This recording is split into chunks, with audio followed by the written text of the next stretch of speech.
The overhead light in Lily's room cast a soft yellow glow, barely reaching the corner where I stood, watching her chest rise and fall with each quiet breath. Her stuffed unicorn Sparkle was clutched tight under her chin, a frayed horn pointing vaguely at the ceiling. She's 7 now, almost 8, and still sleeps like a log, utterly oblivious to the quiet war simmering just beyond her bedroom door. Or maybe not oblivious. That's the thought that really sticks. The one that's been gnawing at me for months, maybe years, like a dull ache that just won't go away.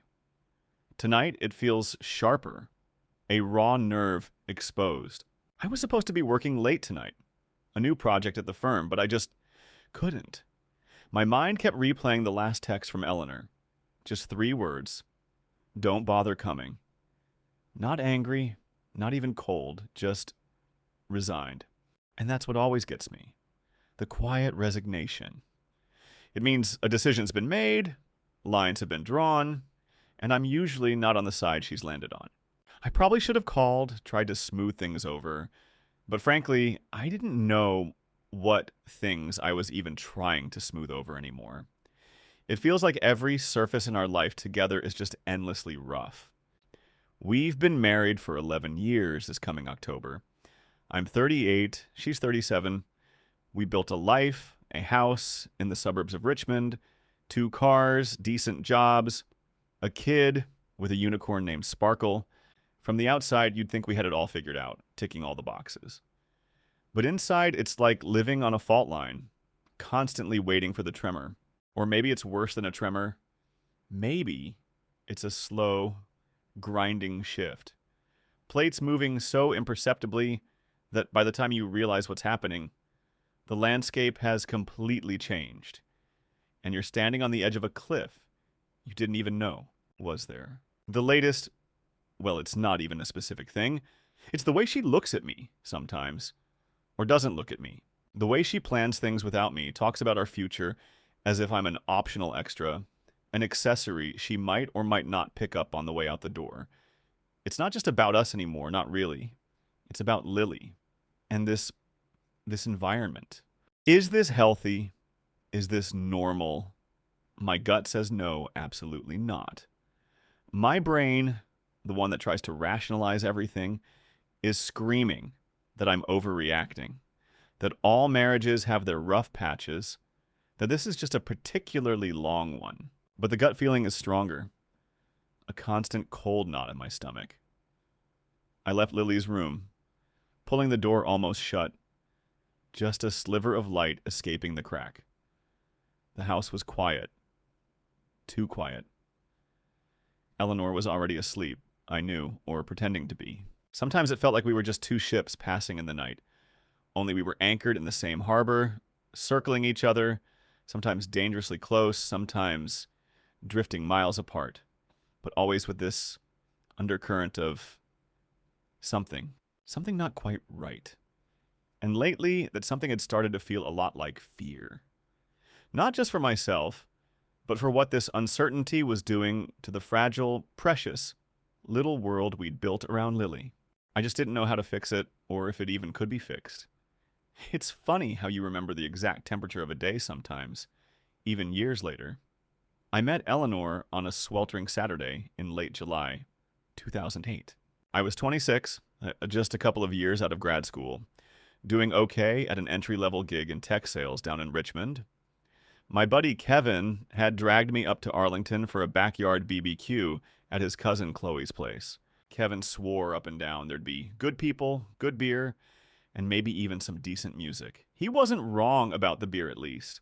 Eleanor was there with Chloe, already laughing when I walked in, holding court near a slightly overflowing kiddie pool that was doing double duty as a beer cooler. She was 25 then, sharp, dressed in a simple sundress, and just radiating this incredible, confident energy. She had these really striking blue eyes, and her dark hair was pulled back in a way that made her look both put together and ready to just jump into whatever was happening.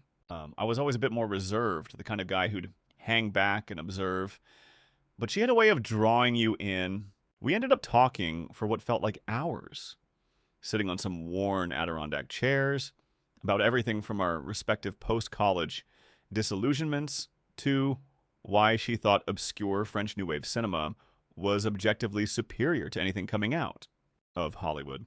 I remember thinking, this woman is intense in the best possible way.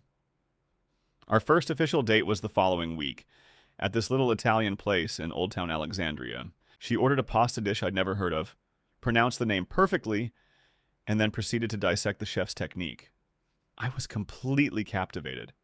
Everything with Eleanor was just more vibrant, more interesting, more alive. We fell hard and fast. It was a whirlwind, honestly. By spring of 2009, we were practically living together in my tiny apartment in D.C.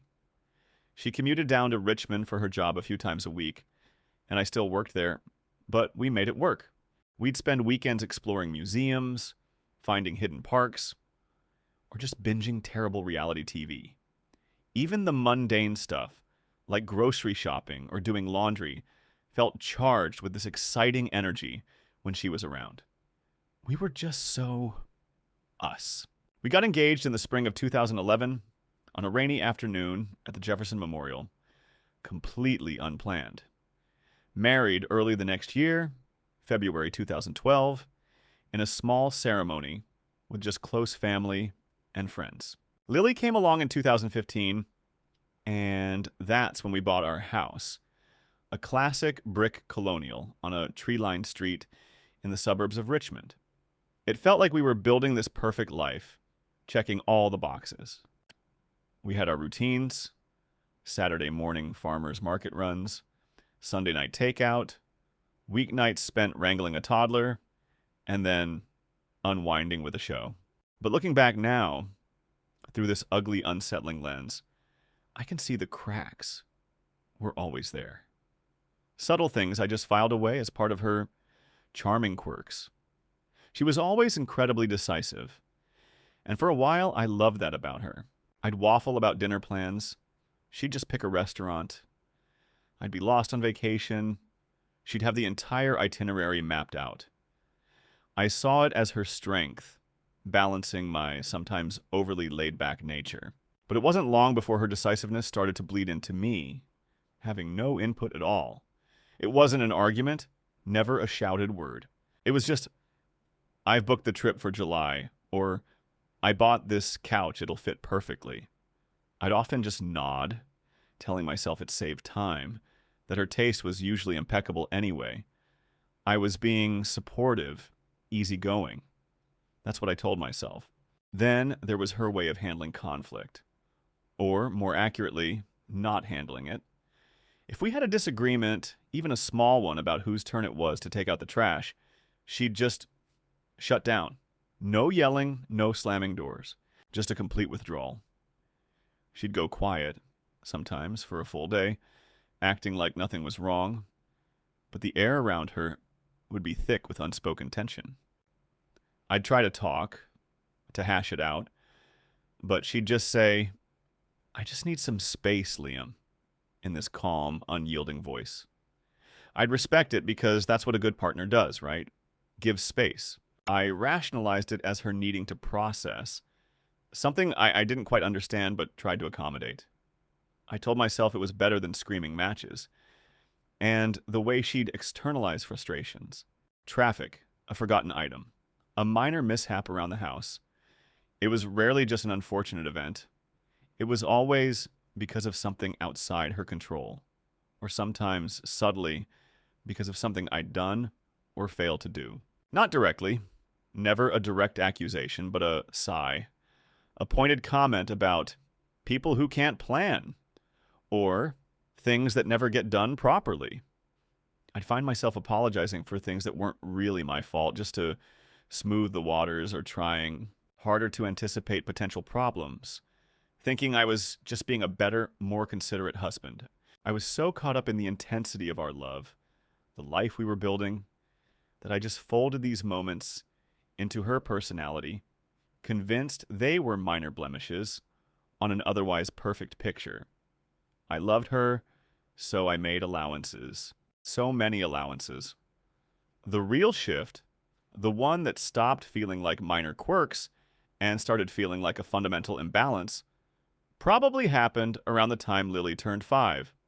Eleanor had always been a planner, but it escalated.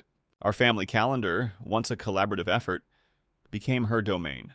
Appointments, playdates, even weekend plans were penciled in, sometimes without a word to me. I'd find out about a dinner party we were hosting when guests were already RSVPs. I brought it up one evening gently after Lily was asleep. "Hey, honey," I started, trying to keep my voice light. "I noticed you put us down for dinner at the Millers next Saturday." "Totally fine. I like Ben and Clara, but it would be nice if we could, decide on these things together, or at least talk about it first." She was scrolling on her phone, then slowly lowered it. Her blue eyes, usually so bright, went flat. "Decide together? Liam, I asked you last week if you had anything planned for next Saturday, and you just shrugged. Someone has to make decisions. It seems like you're happy for me to handle everything."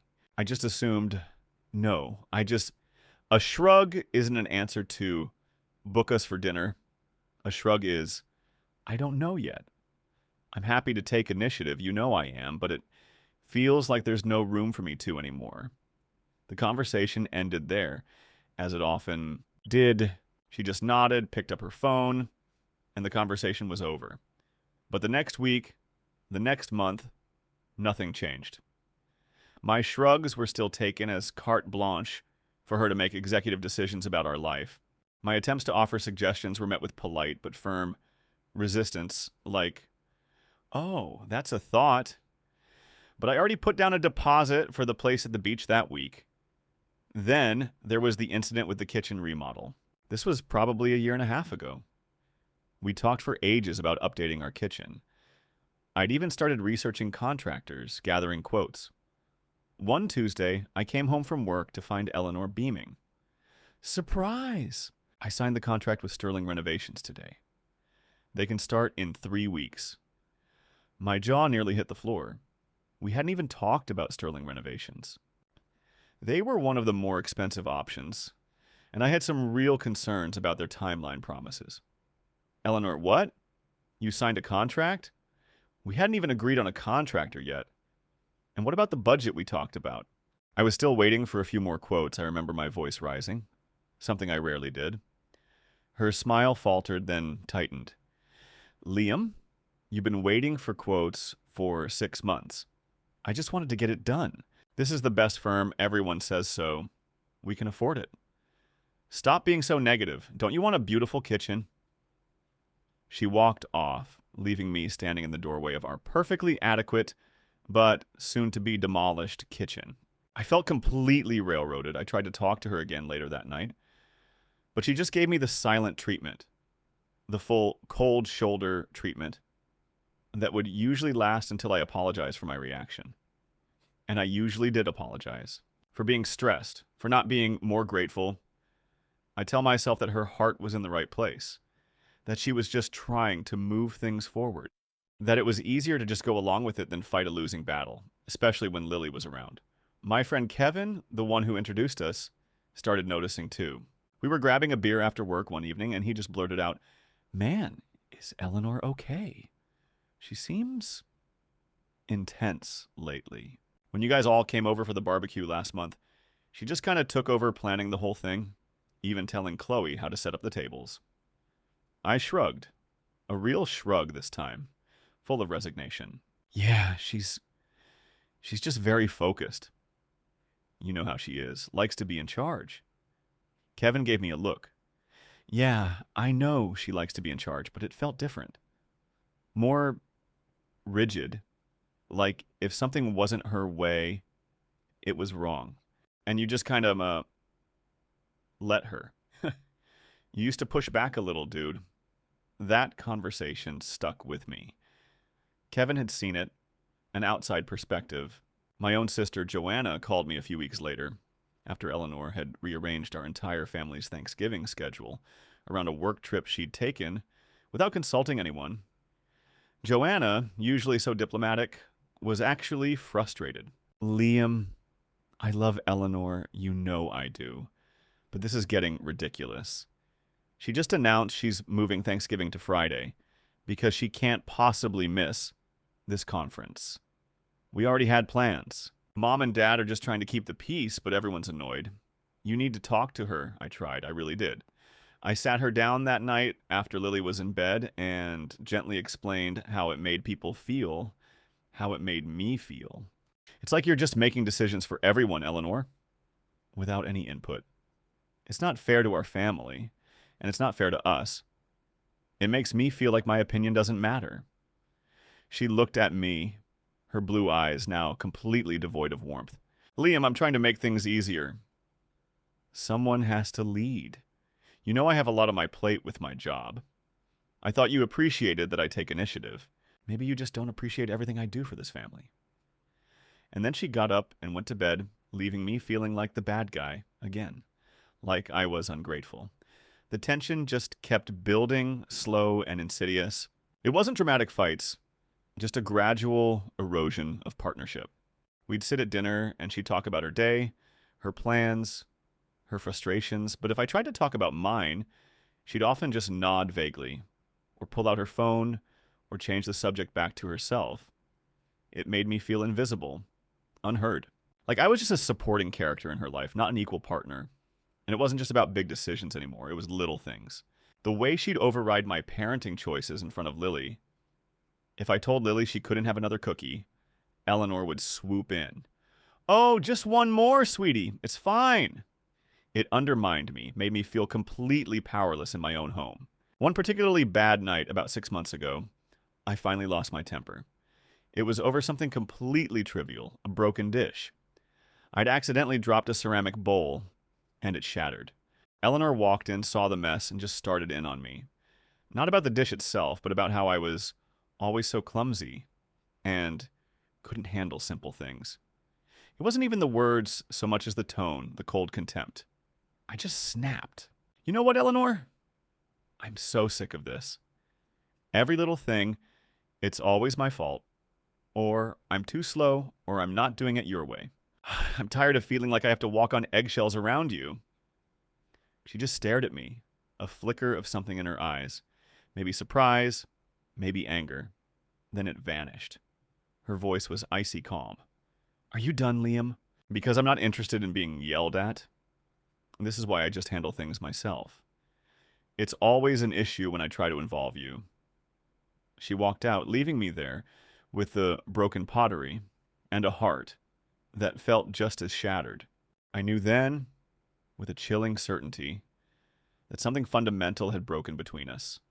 Something I didn't know how to fix. And that conversation, or lack thereof, just drove a wedge further between us, solidifying her belief that she was the only one who could make decisions, because my emotions were apparently too much to handle.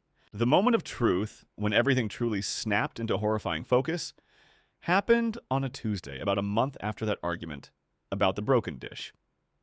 Lily was at school, and Eleanor had left early for a client meeting. I was working from home, trying to focus on a presentation for a new software launch. But my mind kept wandering. It was a beautiful, crisp autumn morning, the kind where the light streams through the windows in golden shafts, highlighting dust motes dancing in the air. Yet, I felt this pervasive gloom. I had been meaning to get some paperwork out of Eleanor's study. There was a file cabinet we shared, full of joint documents, utility bills, tax stuff.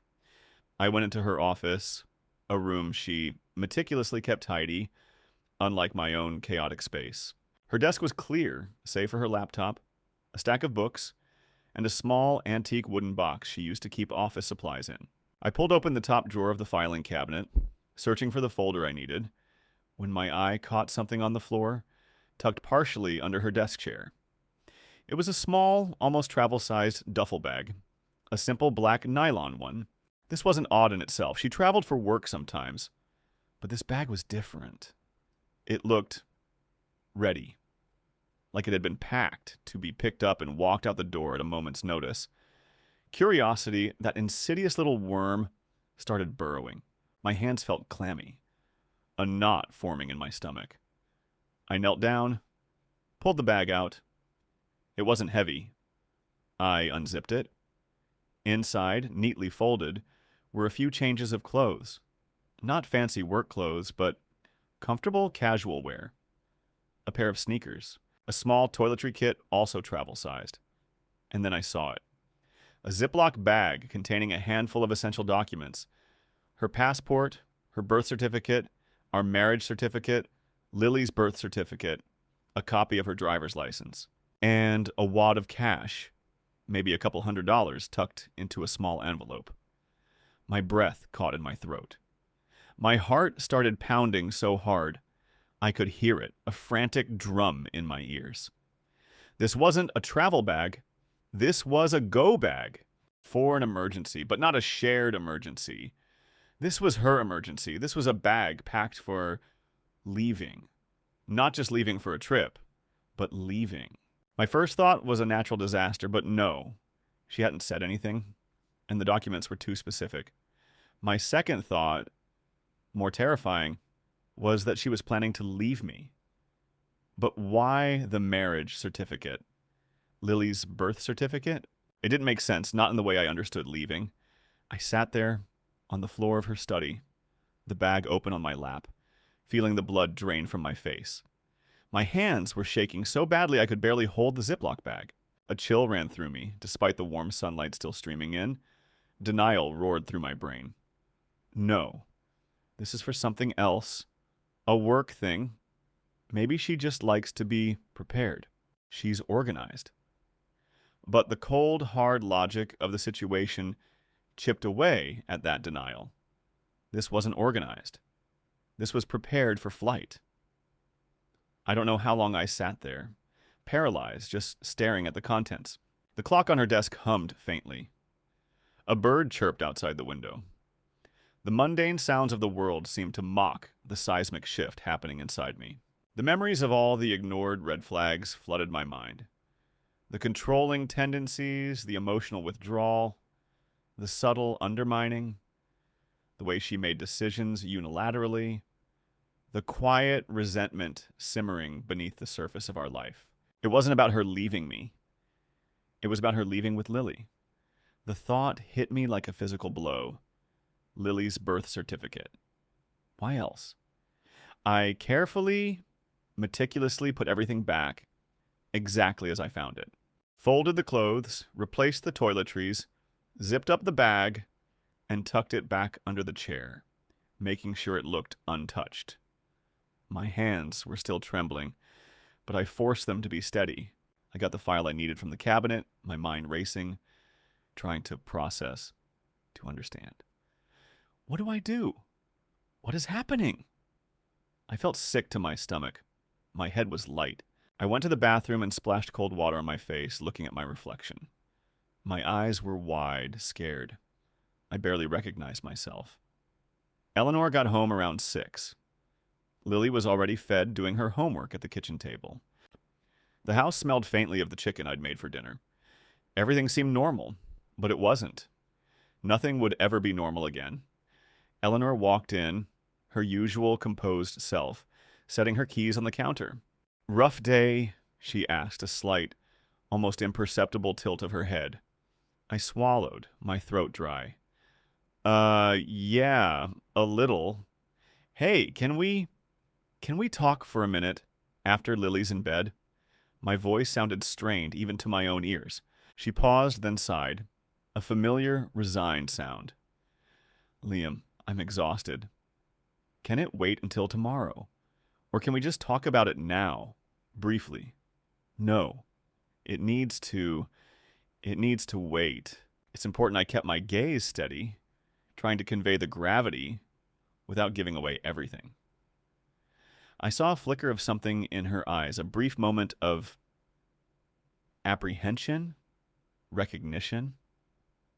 I couldn't tell. She just nodded slowly, her lips pressed into a thin line. The air in the kitchen suddenly felt impossibly heavy. The sound of Lily humming a tuneless song over her math worksheet seemed amplified, fragile. I just had to get through the next few hours. I had to know. Lily was finally asleep, Sparkle clutched in her arms. I walked back into the living room, my legs feeling heavy. Eleanor was sitting on the couch, staring at the muted TV screen. The silence was deafening. I sat in the armchair opposite her, taking a deep breath. Eleanor, I started, my voice barely a whisper. I found something today. In your office, under your desk, I watched her face. Her expression didn't change at first, but a subtle tension entered her shoulders. She didn't ask what it was, she just waited. The bag, I clarified. The black duffel bag. With your passport, Lily's birth certificate, our marriage certificate, and clothes, and cash. Her eyes finally met mine, and they were cold, hard, unreadable. There was no surprise, no denial, not even anger, just a terrifying stillness. You went through my things, Liam, she said, her voice flat. I was looking for a file, you know that. It was on the floor. What is it, Eleanor? What is that bag for? I could feel my own anger rising, mixing with the fear and confusion. She held my gaze for a long moment, then looked away, out the window into the dark night. It's for my protection, she said, her voice still quiet, but with an edge I hadn't heard before. And for Lily's, in case I need to leave quickly. Leave quickly? From what? From me? Eleanor, what are you talking about? My voice cracked. This was beyond anything I'd imagined. She finally turned back to me, and her eyes were filled with a chilling conviction. You've become unpredictable, Liam. Controlling. You get angry. You yell. I need to be prepared. For when things get worse, the words hit me like a physical blow. Unpredictable? Controlling? I was the one walking on eggshells for years. I was the one who had to apologize for reacting to her control. I yell because you push me, Eleanor, because you shut me out, make decisions behind my back, undermine me. I lost my temper once, after months of feeling invisible. This is insane. She just shook her head slowly. You don't see it. You never do. I can't risk Lily being in an unstable environment. I have to protect her. That was it. The final devastating confirmation. She wasn't just planning to leave. She was justifying it with a twisted narrative of me being the abuser, the threat. The person I thought I was, the husband, the father, was completely erased in her mind. This wasn't about a marriage having problems anymore. This was a complete redefinition of our reality. The next few weeks were a blur of absolute chaos. The conversation, if you could call it that, ended with her retreating to the guest room. The next morning, she was gone before I woke up. She took Lily to school and then went to work. When she came back that evening, she had a lawyer with her. A stern-faced woman named Ms. Henderson. I was served with divorce papers and a temporary restraining order, alleging emotional abuse and creating a hostile environment for Lily. My world imploded. Practical problems hit immediately. I couldn't go near Lily for a week. A full week. It felt like an eternity. I had to move out of the house, my own home, within 48 hours. I ended up staying with Kevin, who was shocked and furious on my behalf. My bank accounts were immediately frozen, joint ones, leaving me scrambling for cash. Eleanor had clearly been planning this for a long time, meticulously preparing her exit, constructing this narrative. My family and friends rallied around me, confused and disbelieving. Kevin, Joanna, even my parents couldn't comprehend what Eleanor was accusing me of. Liam, you're the most even-keeled person I know, Joanna kept repeating, tears in her eyes. But it didn't matter what they believed. It mattered what the court believed. The emotional roller coaster was brutal.